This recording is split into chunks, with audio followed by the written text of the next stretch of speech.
Good morning. Good morning. And again, welcome to Interfaith Spiritual Center Worldwide. We are here by divine appointment. Nothing happens by chance.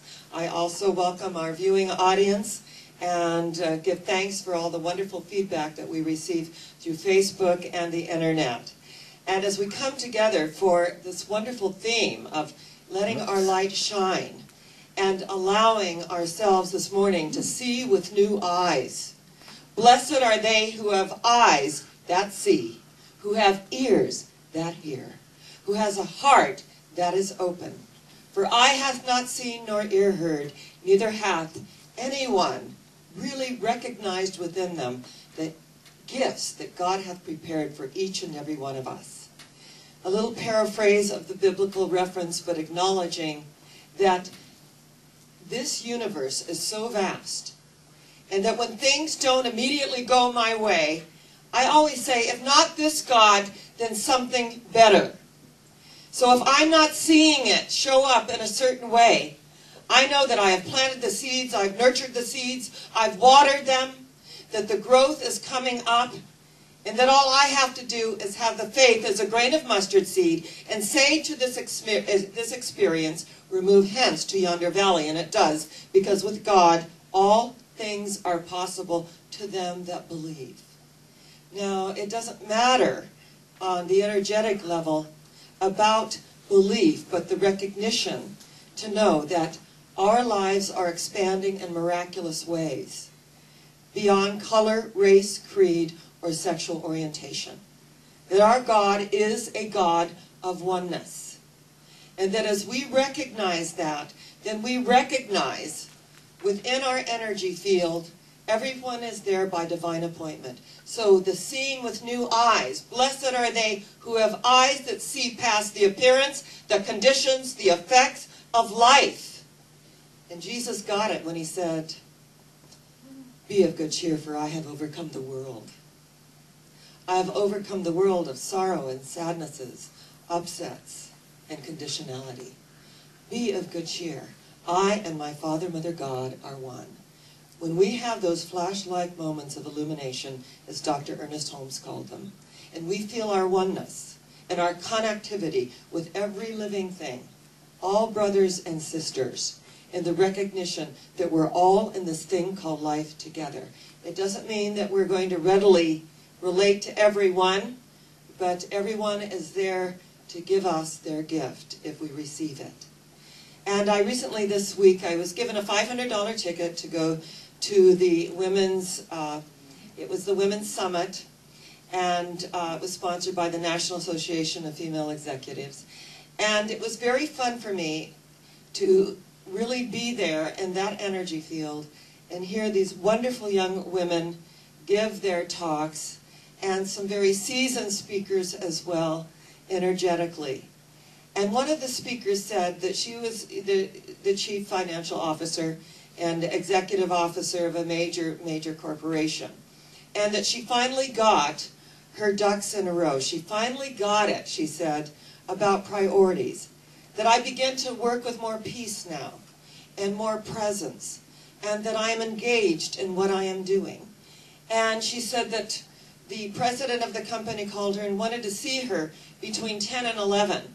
And she said that her 6-year-old was in a play in Peter Rabbit, and he was going to play the radish. And this was a very, very important role for him. And there was a costume involved, and there were all the amenities involved. And so she said to the president of the company, I'm sorry, between 10 and 11, I have to be present to go and see the radish. And he said, the radish. Well, this sounds very interesting. And she said, it is very interesting, and this is my priority, to go and see that. And I will attend to whatever needs to be attending to after 11 o'clock in the morning. And what I loved about that is that she put her heart and the commitment and her energy into something that was very important, and also drew the larger circle to include everything else. But oftentimes, we get on this really, and people call it the fast track and the busyness. Busy is a lower vibratory frequency word. You know, you can go and see bees and how busy they are. Of course, they're accomplishing a great deal, but a lot of people do use the busy thing without really accomplishing a whole lot. I like to say that my schedule is full, my life is full, that I have priorities, and I'm also flexible. And I open the space when need be. I love that about myself, that I can be flexible energetically. So as we look at our own priorities and see through the glass, not darkly, as Jesus said, but face to face to the truth of our own being, gazing back at us in amazing ways. There's a story about an old rabbi, and this is like from the 15th century, and he was studying the Kabbalah, and in the Kabbalah there are certain Hebrew letters that vibrate at a very, very high energetic. And as he was studying these letters of God and their meaning, and the depths of, the mystic depth of it, his candle went out. And so, as he walked across the room to get another candle, he noticed that the light began to follow him. Now, the candle had gone out, but there was still a light and the energy of these Hebrew letters for the word God following him around the room. And what moves me about that is that this is the light that penetrates the darkness and absorbs it. This is the light when we are at our desperate selves that shines, and it might look like it's way up there, but the more we open to it, we realize the light at the end of the tunnel is within us. Blessed are they who have eyes that see. That when we have a physical diagnosis, to know that there is something within us that absorbs that energy. And I thank God that it surfaced, because it's no longer there. It surfaced, it bubbled up and out, and we release it. And we release it forever. And believe me, in the 35 years of doing this work, I have seen miracle after miracle after miracle, where someone is ready to release some deep, deep sadness or some deep disappointment, and it shows up in the body temple. And as we begin to bless our body and realize that every single day of my life that I make a choice to get up and get out of bed and to live my life and to see the world through these eyes that God gave each and every one of us, to see through what's immediately expressed to the gift that is there. Someone came up to me this morning and she said, I went to the hospital to see my brother, and I just know, I was sitting there in intensive care, and I felt this light and this energy, and I know he's healed. I accept the miracle. It's about accepting the miracle no matter what it looks like. And I'm being interviewed. I'm the Victorious Woman of the Year for some other organization, I can't remember. And I told you, if you live long enough, you win all the awards. And she was interviewing me, and she said, what was it in your life that brought you into this way of life so that you're going all over the world speaking and you're doing all of these amazing things? And I said, being raised in domestic violence. That is what triggered me, set me on my quest, made me realize that when I was 14 years old and I moved in with my best friend and her family, because I used to share what went on at home. And they said, well, why don't you live with us? So I discussed it with my mother. I moved in with Ruanne Deering and her wonderful parents, and they adored me because I was so happy to be in a place that people loved each other, that they shared with each other in a rational way, that they shared joy, and they were happy for you. If something good happened for you, they were happy for you because they knew the secret of life. Your success makes mine possible, and my success makes yours possible. And when we realize the oneness in that if there's only one of us, then the joy and the recognition of each little success is like it happened to me myself. I am truly enjoying it, that it is wonderful. And that as I lived in that environment, I had now something to compare with, because I knew that it absolutely was not where I was living. And it was so interesting at that age to realize and to recognize that life gives us options and gives us choices. We can be embittered or we can be empowered. The choice is ours. I can see this with new eyes. I can see people here that are my extended family. I can see an energy here that allows me to be all that I can be. And the fact that I created that for myself at 14 years old, and that I had an appreciation for being on the quest, and began to read books. And at 14 years old, I was given the book The Prophet by Kahlil Gibran. Think not you can guide the course of love, for if love finds you worthy, shall guide your course. To recognize that we are all in this thing called life together, that we're all on this amazing path, and that sometimes we veer off to the left or to the right, but there's something within us that brings us back on course. My hairdresser does the hair of Elizabeth Smart's grandmother, and he said occasionally they come in and they pick her up, and that the grandmother shared that when Elizabeth Smart went through that experience of being kidnapped and then being found, that they have started a foundation for at-risk children, that this stimulated something within them to draw the larger circle, to expand what happened, and to use it for good. These are our choices. We can be embittered or empowered. We can acknowledge that these are the things that unfolded for me, and this is what I made out of it. There's an old saying that out of everything broken, I created a mosaic of my life, a tapestry. And remember that a tapestry only has the beautiful images because of the darker threads. Think about it. When I was in Italy 2 years ago, I was speaking for a women's foundation, and we all went into Florence. And I had been there, and there was this particular cathedral where there was this amazing tapestry. But you could see that without the darker threads, those vibrant images would not have come through. Without the darker threads in our life, without those moments of deep going within and feeling, oh my God, how could this have happened?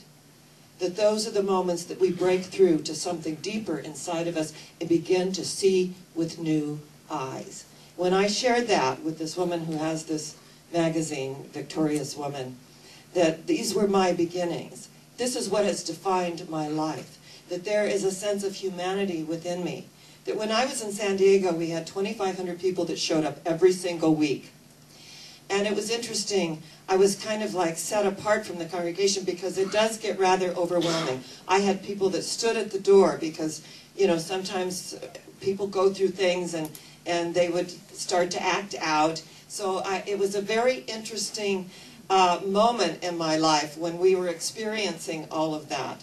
And what was so interesting, we were building a 22,000 square foot facility, and we were meeting at a different place every 3 weeks because in San Diego you cannot book a hotel because of all the conventions. So we would book something every 3 weeks. And I had a television program, so I'd say, oh, this week we'll be over here at Balboa Park. And so 2,500 people would show up at Balboa Park. This went on for a year while we were building out our facility, our 22,000 square foot facility. And, you know, people said, that's impossible to do. And I said, we didn't know it was impossible, so we did it anyway. So when you know, you don't realize about all of the limitations that are set on us, that we have within us a human spirit that is triumphant and victorious. And that out of everything broken, we've made and created something beautiful out of it. This is what we are called to do.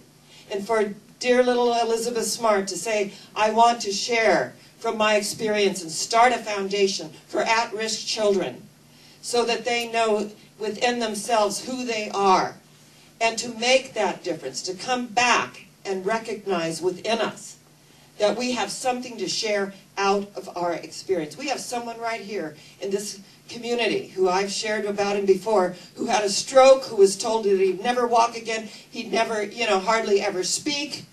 And he said, I got really, really angry.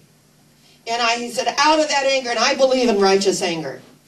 Out of that, them telling him he's never going to do this and never going to do that, He worked and he worked, and he got up and he cried and he gnashed his teeth and got up again and fell down and got up and fell down and got up until finally he was walking.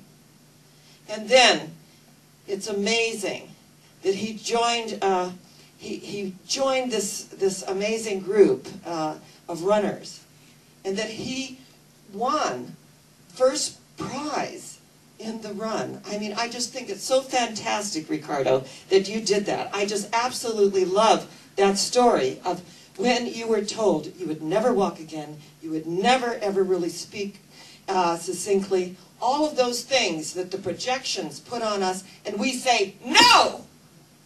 I am who I am, and I'm going to rise up through this experience, and I'm going to see it with new eyes. And when I see it with new eyes, my light can go out, and that light will follow me all around the room, because it's all God. It's all the energy of God. It's all the opportunity that we have within each letter and each expression to know there is no spot where God is not. That he drew a circle that shut me out, but love and I had the wit to win. We drew a circle that took it in, him in, her in. That it's about drawing the larger circle. It's about acknowledging this day, am I willing to be embittered or am I willing to be empowered? I have a choice here. I can see with new eyes. I can experience this differently. I can recognize my true priorities, and at this moment it happens to be the 6-year-old radish and a little play called Peter Rabbit. That I can acknowledge at this moment that whatever has come into my experience, that I can make a little shift. And when I make that shift, that something begins to happen within me. That I am defined by every experience I've ever had. I make a new choice. I am empowered through this experience. I have something to give back. I have an energy that has come within me that allows me to be who I am. And out of that, I get my life and I serve others. So this morning, as we come together through this opportunity, that we never allow anyone to limit who and what we are. And as we rise up triumphant and victorious, realizing that we are the ones that are the pattern breakers. We're breaking the pattern of the past. We're creating a new day, a new opportunity. That we come together on this day to experience all that we are. That we forgive, we let go, and we let God do what God does best by means of each and every one of us, because God is our source. Today, we come together in community. We come together to acknowledge the love in community, the opportunity to grow, and the space that allows us to be all that we can be, because God is our source. Do you believe that? Yes. Let's say it together. God is our source. Again, God is our source. One more time. God is our source. And that does make all the difference. God bless you. I love you, and it's an honor and a privilege to be with you on this glorious day.